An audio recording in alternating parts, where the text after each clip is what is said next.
Okay, hey guys. Um, Welcome, good morning, whatever time it is the day that you're opening this email. Just a few announcements and catching up things for today, which is 4/14 20. Yeah. So I think this is essentially like our 11th, supposed to be our 11th week of class. So we're getting down there, or our 11th time we've met, or something like that. But the end is near. So uh, can you see the fog coming up my mouth again? We are in my garage right now. Um, yeah, broadcasting from the garage. Anyway, okay, so stay home, stay safe, study hard. Keep it up, stay at it. Again, this is kind of new ground for all of us, so stay on it. Jim put a link to the town hall meeting that was on 4/7. It is in Brightspace under the discussions tab. Go through that, listen to it. It's the meeting, it's the Zoom meeting they did, and it was very informative, and people had good questions about that. I still haven't received any emails from folks with their drug cards from last week. Please do that today. Okay, so those are for, I need the drug cards for diazepam, midazolam, morphine, naloxone, and flumazenil. So those again are due today. That is in a homework assignment. Your assignment this week is drug cards for ketamine, albuterol, ipratropium, and furosemide, also called Lasix. So again, take pictures of those or scan them and send them to my email so I can check off that you did those. Again, that is a homework assignment. Um, ones from last week are due today. This new assignment, they'll be due next week. I think it's the 21st. Everyone should have access now to the Navigate, the online Navigate package for your Caroline book. If you don't, take that up directly with Jim. He can get you the access codes for that. Again, we're really relying on it's a requirement for this course, and we're really relying on it for the remainder of the program. So um, I hope your review of the airway um, the airway chapter 15 went well. Again, I said, note here that you guys should have a huge head start on that because we really hit anatomy hard on that. Remember this whole deal right here, node inside and out, all those. Whoa, there it is. Man, I love that stuff in there. Yeah. So anyway, you should have quite a head start on that chapter because we hit that so hard. I know it's tough to learn without doing the hands-on. We will eventually get there, so sit tight. Some folks had some questions about that. I will address that at the end. Um, I will address that at the end of their, or at the end of this. I'm sorry. So eventually, I still can't access the discussions tab under Brightspace. When I can, we can post those kind of questions there and address them there. This week's lesson is respiratory emergencies. So read that chapter thoroughly. It's not as long as the airway chapter, but it's really important. I mean, it is the most common call that you're going to go on in EMS. A lot of it is review from your basic class. Um, so again, but looking at it from more of an advanced level and the treatment for advanced meds and so forth. So I did kind of a voiceover PowerPoint for that, um, and that is under Panopto under the activities tab in Brightspace. So go over that PowerPoint. You can listen to the one I did on Panopto, but definitely do the one in your Navigate, your online package, and go through it thoroughly. Again, you know me, I'm not going to read PowerPoint to you. Yeah, you guys can read the PowerPoint yourself and then look up those topics very specifically in that chapter in your textbook. I still don't have access in Platinum Education to establish you guys as a class. Once I get that administrative access, I can start posting quizzes and tests on there, and I will notify you via email as soon as I get that. I already have some quizzes written up or built on there that I can put up there. Next week's assignment is chapter 14, which is med administration. Now, that was really on the schedule right before the spring Coronication. That was the day that Jason, the last session before this all craziness started, and that was the day that Jason came to teach. And so what we decided on that, when I said hold off on med administration, it's a doozy of a topic, I'll do it when I come back next week, which next week never happened, obviously. And then what Jason did was he checked those people who were ready to be checked off on IV starts that day. So med administration, that chapter is due for next week. And again, it is a biggin and it's a toughie. So I will attach links to some YouTube videos. In fact, one of my students in the last class actually taped me doing that lecture, so I'll put that up, and that may be helpful. I'll link some other resources there too. So stay tuned to your email, definitely, and your Brightspace. That's how we're doing this all now. So, and then say, stay positive, gang. Keep at this, keep at this, keep at this. I know it's tough. It's different than how we're used to rolling, but it's the way life is now. So we just roll with it. Again, we have a lot invested in this game, so let's keep it going. And then you guys know you can contact me via email for anything, anytime. Okay, so now to address the questions that came up, and they were really good questions right off the bat. I'll just hit Jamie's question about flumazenil, a dosage question, and I think she posted that in email to the group anyways. But if the dose is 0.2 milligrams, and you can go to a max of 1 milligram, so does that mean you can give it 5 times? Well, absolutely, because 5 times 0.2 milligrams would be 1 milligram. Side note on flumazenil is it can be a tricky med. Why are they? Because what's flumazenil do? It counteracts benzos like Narcan counteracts narcotic drugs. Well, why are they taking a benzo? Well, they're either doing it recreationally because it's just plain fun, or they are doing it like for seizure control. So if they're having a seizure, they took a benzo, whoops, too much, and there's we got to counteract that because of respiratory depression or something like that. So now we give them the flumazenil, whoop, they wake up and they begin seizing again. So one of the cautions with flumazenil, or Romazicon as it's also called, is be ready to resedate. So I might draw up another dose of the benzo and draw up the flumazenil, push the flumazenil slowly, it says over 30 seconds or something like that, and then you see the effect, or you see the seizure start to happen again, you better whack them again with the sedation.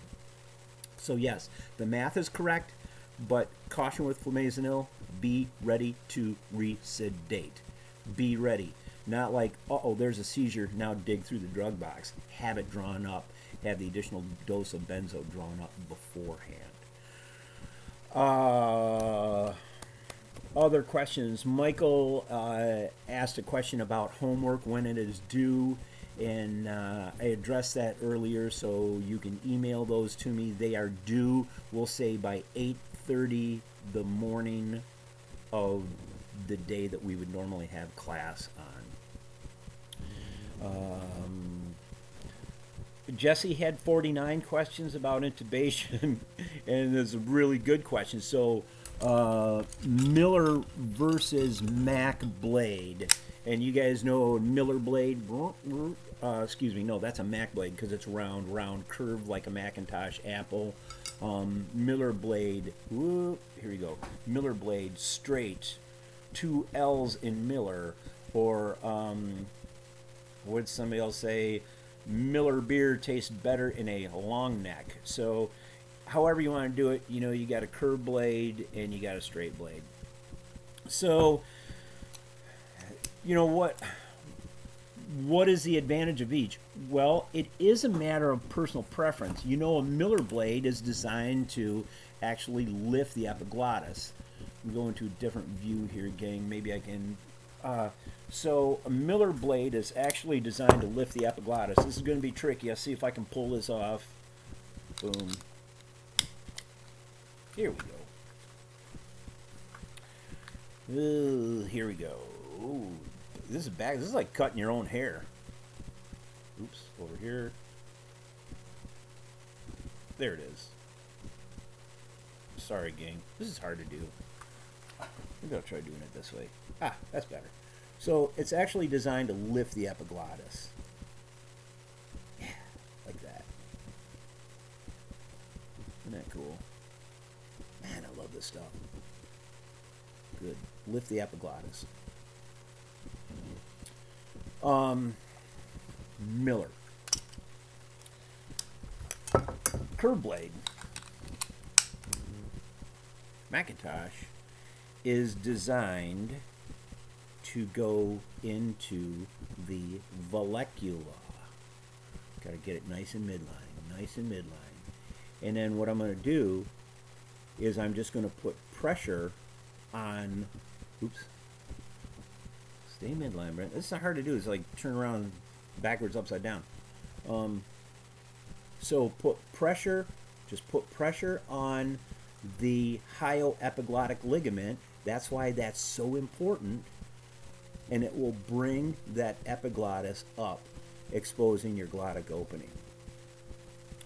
So again, there's the difference. So it is a matter of preference. For years I said Miller number 2 was going to be my only blade I'd ever use. That's crazy that I was thinking that way. Then I came around. And so now I use whichever blade is necessary. The Mac blade, curve blade, tends to be a little wider, so it may work to your advantage in displacing a little more tongue out of your way. For pediatrics, kids have an epiglottis called the omega epiglottis that hangs down. So they say only use a straight blade on kids because it's easier to get that epiglottis out of the way. Again, there's different schools of thought on that too. So yes, no quick answer. Try them both. Be good at them both. Be adaptive. Always have the other one there. If that doesn't work, go to the other one. And again, as soon as we can actually get down and do some face-to-face and get on models, I can open up worlds of ease for you. Stylet in the tube. Jesse says, do you always use a stylet? And yes, the answer is yes. Move back here a little bit. Yes, you're always going to use a stylet, gang. And how far do you place the stylet in? You start with a straight tube and a straight stylet. Boom, straight to the stylet. And I'm going to place it in the tube. Zoom, zoom, zoom. I'm going to take this down a little bit. I'm going to place it in the tube. So as not to exceed Murphy's eye. See the stylet? Oops, see the stylet right there? Murphy's I, so as not to exceed.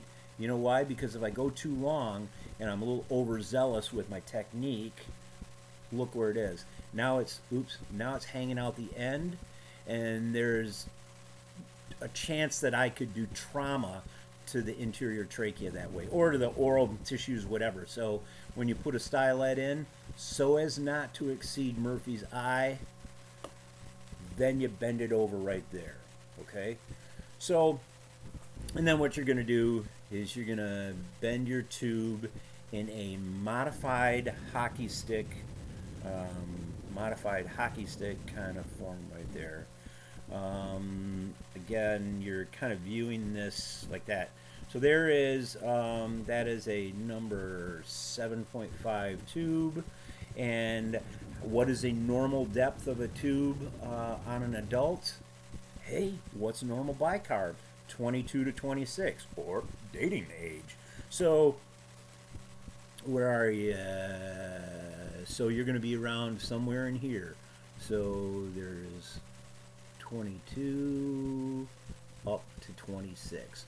So that's about normally how far it's going to be sticking out of the guy's face. 22 to 26 centimeters. Jesse has another question. Do you always start with a number 8 tube? As a rule, adult guys will start with an 8. Adult gals, 7 to 7.5. As a rule, though, always get the biggest tube you can in. You can do more with a big tube than you can with a little tube, and there's interior pressures and so forth that are increased with using a smaller tube. So always use the biggest tube you can. So you go to do this intubation, it's an adult guy, normal size. It's like, hey, I'm going to start with an 8, but I'm going to have a 7.5 out there ready. So if I get in there, I go, uh-oh, he's a little tight, switch out. I go ahead and put the number 7.5 in there. So 8 for guys, 7 to 7.5 for gals, adults, and then always have another size out there. And then Jesse, you had a question about lubing the cuff for esophageal varices patient. That's kind of apples versus oranges. This doesn't go in the esophagus; it's going to go in the trachea. So you shouldn't even be around the esophagus. But lube is a good idea for any patient. Usually they're kind of juicy when you go in there. But yeah, a little lube on the cuff, on the end of the tube is not a bad idea. Yeah, esophageal varices are going to be in the esophagus, usually further down. So, and you're not going to put this tube in there. You're going to put it in the trachea. And then, yeah, less than 8, Glasgow of 8. The question was, do you intubate? That is a general indication. So say less than 8 intubate, but it can be, sometimes they're coming in and out, so you really have to test it.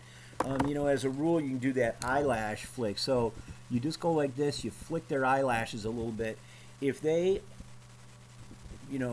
flick their eyelid when you touch their eyelashes, oops, that means that they probably still have enough neurological oatmeal that they're not going to tolerate intubation. But if you can do that and they don't move, yeah, you could probably tube them. Another thing is that, you flick them. If they do that, you can get an OPA in them. If you can get an OPA in them, you can usually tube them too. If you go to put that OPA in and they're gagging and stuff, you're not going to be able to tube them. And remember, drug-assisted intubation at the ALS level is forbidden. It will cause a sentinel event. I do not teach it. I do not advocate it. So call a helicopter or someone who can do rapid sequence intubation using the correct drugs, a sedative, a neuromuscular blockade, and then intubation. Don't simply just give them a bunch of benzo. I know you'll hear about that talked about in the field. It is forbidden. Do not do it. You're going to cause some danger. So yeah, less than 8 intubate. By the way, when that question came up, I also thought about the one that Dr. Murray taught us, and that's the another indication for intubation is the 5 F-bomb rule. If a patient drops 5 F-bombs on you, that is an indication for intubation. Boom, that's that. Also, since it made me think about this, having a cuff out here, say, how do you test the cuff where there's no leaks? Well, so they say start with a syringe. Here we go. If you back up, Brendo. So start with a syringe, and then you go like that. You feel it. Yep, no leaks.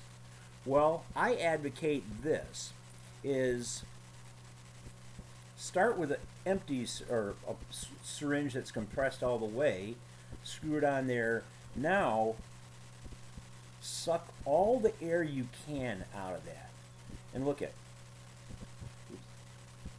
here. See how tight that is? I can't pull any more on that. And then I pop it off there. So I know there's no leaks. I pop that off, and now look at how nice and tight that balloon is to go through those cords. It's going to pass through those cords much easier now because it's smaller. Yep. And so give that little lube, it's going to go right in there. So that is another way to test your cuff. Rather than inflating it, you can simply suck the air out of it. Okay. So those are those. So I hope I addressed all the questions. If I didn't, email them to me and I will do so otherwise. Okay, thanks gang, signing off.